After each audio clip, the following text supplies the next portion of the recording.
नमस्कार, आप देख रहे हैं वीके न्यूज और मैं हूं आपके साथ मयंक गौर। पिछले कुछ समय से ही चीन दुनिया के सामने कई मामलों में थोड़ा गिरता हुआ नजर आया है।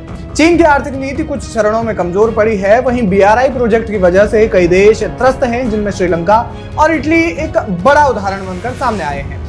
रूस से मजबूत दोस्ती की वजह से नाटो देशों के रिश्ते भी चीन के साथ बहुत अच्छे नहीं हैं। अमेरिका और ब्रिटेन समेत कई ऐसे देश हैं जो चीन को सबक सिखाने की कोशिश में लगे रहते हैं, जिसमें अब एक और देश जुड़ने जा रहा है। जी हाँ, भारत का एक मजबूत साथी जापान अब चीन के खिलाफ कई मोर्चों पर अपनी प्लानिंग कर रहा है। खबर है कि जापान अमेरिका, ब्रिटेन और ऑस्ट्रेलिया के गठबंधन वाले ऑकस ग्रुप में जुड़ने जा रहा है। इन तीनों देशों के साथ अब चौथे देश जापान की भी एंट्री होने वाली है। बताया जा रहा है कि चीन का मुकाबला करने के लिए 3 देश जल्द ही बातचीत शुरू करेंगे, जिसमें जापान के सदस्य बनने का रास्ता भी खुल जाएगा। न्यूज एजेंसी रॉयटर्स ने फाइनेंशियल टाइम्स की एक रिपोर्ट के हवाले से इसकी जानकारी दी है। अब पहले ये जान लेते हैं कि आखिर ऑकस है क्या। सितंबर 2021 में ऑस्ट्रेलिया, ब्रिटेन और अमेरिका के बीच एक रक्षा समूह का गठन किया गया, जिसका नाम ऑकस रखा गया। यह गठबंधन खास तौर पर चीन की बढ़ती ताकत को ध्यान में रखते हुए किया गया था। ये समूह इंडो पैसिफिक क्षेत्र पर केंद्रित है।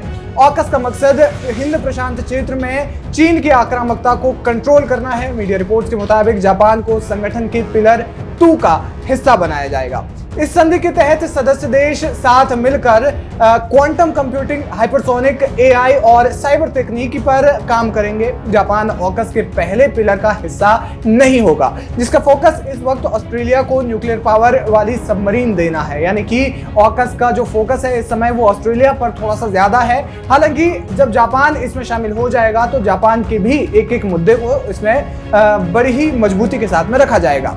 अमेरिका के उप विदेश मंत्री कर्ट कैम्बल ने बुधवार को इस मामले में कहा, ऑकस का पनडुब्बी प्रोजेक्ट ताइवान के खिलाफ चीन के किसी भी कदम को रोकने में मददगार रहेगा। हम अगले हफ्ते संगठन से जुड़ी अहम घोषणा कर सकते हैं। माना जा रहा है कि सोमवार को सदस्य देशों के रक्षा मंत्री जापान को संगठन में शामिल होने से जुड़ी घोषणा कर सकते हैं। आपको बता दें कि पिछले साल कैलिफोर्निया में हुई ऑकस की मीटिंग में 2030 तक ऑस्ट्रेलिया को न्यूक्लियर पावर वाली सबमरीन देने की डील की गई थी। प्रोजेक्ट के तहत ब्रिटेन और ऑस्ट्रेलिया मिलकर 8 SSN ऑकस सबमरीन बनाएंगे, जिसमें अमेरिकी टेक्नोलॉजी का इस्तेमाल किया जाएगा। ऑकस की डील के मुताबिक अमेरिका ऑस्ट्रेलिया को 3 US Virginia class nuclear powered submarine देगा। वहीं जरूरत पड़ने पर उसे 2 और सबमरीन की सप्लाई भी की जाएगी।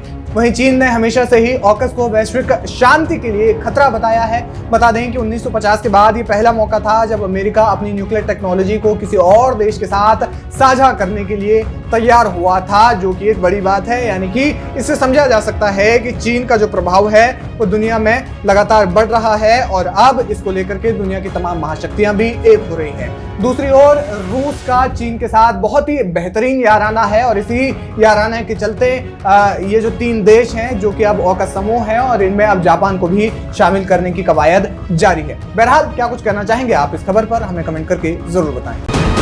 वीके न्यूज, राष्ट्र के नाम।